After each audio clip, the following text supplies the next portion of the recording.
Ukraine border पर तुर्की के drone और रूसी मिसाइल सिस्टम आमने सामने। जंग हुई तो कौन जीतेगा? रूस ने दिखाई ड्रोन किलर यूएवी की ताकत। यूक्रेन बॉर्डर पर हवाई टारगेट को उड़ाया। F-17 को लेकर आपस में भिड़े पाक अर्जेंटीना। पाकिस्तान के फैसले से मची खलबली। दोस्तों, यूक्रेन सीमा पर जारी तनाव के बीच रूस के एयर डिफेंस सिस्टम और तुर्की के ड्रोन आमने सामने हैं। अब अगर युद्ध जैसी कोई परिस्थिति बनती है तो ये दोनों हथियार एक दूसरे के खिलाफ अपनी ताकत का प्रदर्शन करेंगे। हालांकि संभावित युद्ध को रुकवाने के लिए दुनिया भर के कई देश सक्रिय रूप से भूमिका निभा रहे हैं। दरअसल यूक्रेन ने तुर्की से खरीदे गए बायर कटार TB2 ड्रोन को रूसी सीमा पर तैनात किया हुआ है। रूस ने भी इसके जवाब में सीमाई इलाके में पेंटीर शॉर्ट रेंज और मोबाइल एयर डिफेंस सिस्टम को खड़ा कर दिया है।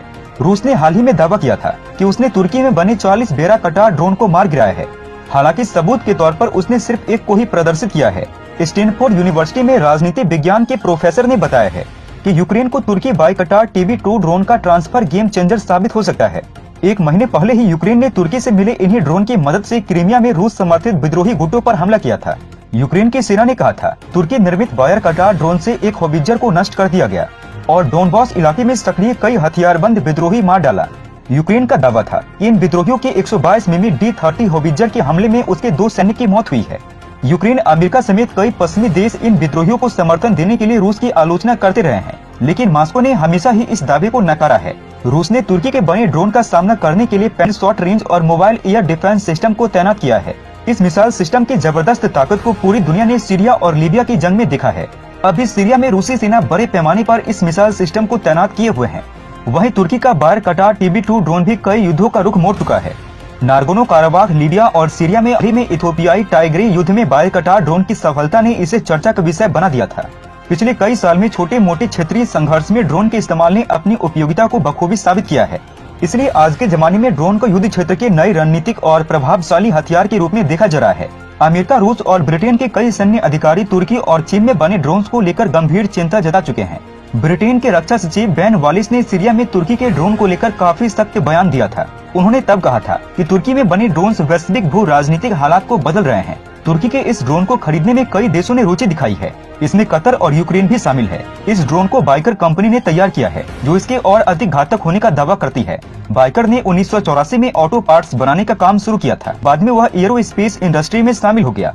नाटो सदस्य पोलैंड ने पिछले साल ही कहा था कि वह तुर्की से 24 TB2 ड्रोन खरीदेगा। तुर्की का दावा है कि नाटो के कई दूसरे देश भी उसके साथ डील करने के लिए बातचीत कर रहे हैं।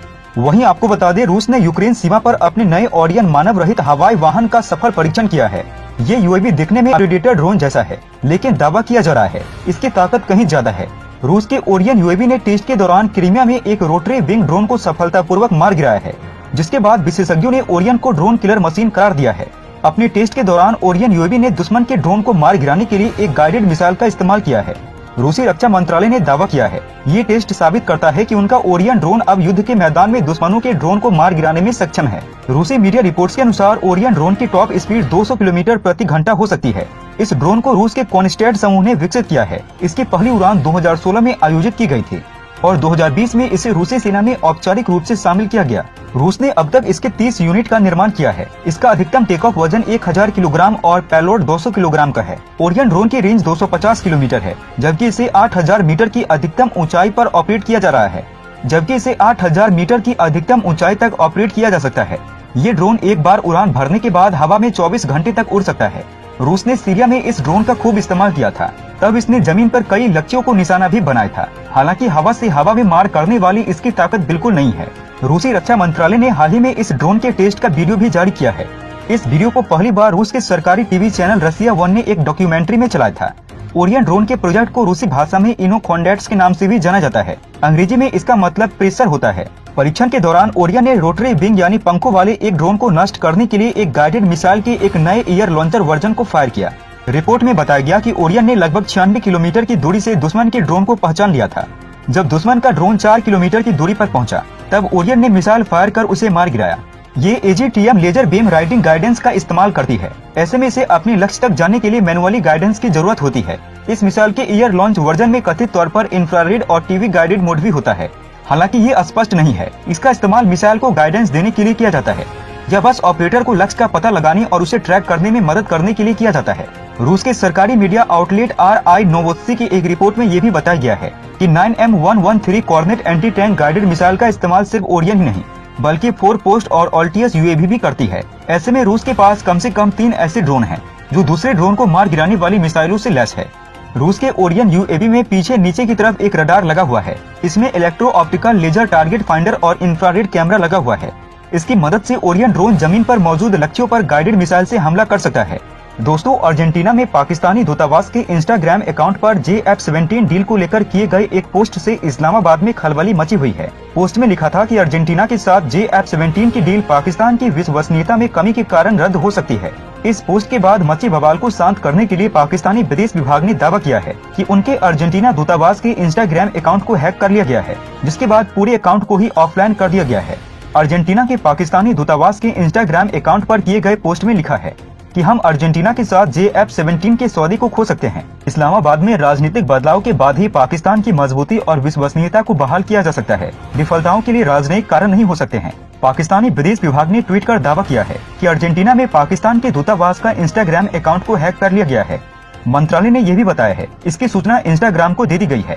विदेश विभाग ने यह भी कहा है इस अकाउंट से किए जा रहे पोस्ट अर्जेंटीना में पाकिस्तान के दूतावास के नहीं है। कुछ महीने पहले ही पाकिस्तानी मीडिया में दावा किया गया था कि उसके JF-17 को अर्जेंटीना खरीदने की योजना बना रहा है। इसके लिए अर्जेंटीना ने अपने बजट में कुछ पैसों का भी इंतजाम किया है।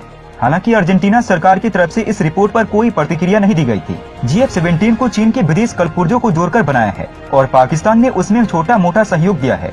इसी के आधार पर पाकिस्तान दावा करता है कि उसने इस फाइटर जेट को तैयार किया है। साल 2009 से लेकर पाकिस्तान ने JF-17 लड़ाकू विमान के अब तक कुल 115 यूनिट का प्रोडक्शन किया है। पिछले साल यानी 2020 में पाकिस्तान ने JF-17 के डबल सीट वाली ट्रेनर एयरक्राफ्ट को भी अपनी वायुसेना में औपचारिक रूप से शामिल किया। जाने से पहले वीडियो को लाइक और शेयर करें तथा चैनल को सब्सक्राइब करना न भूलें। तब तक के लिए धन्यवाद। जय हिंद, जय भारत। अच्छा सुनो।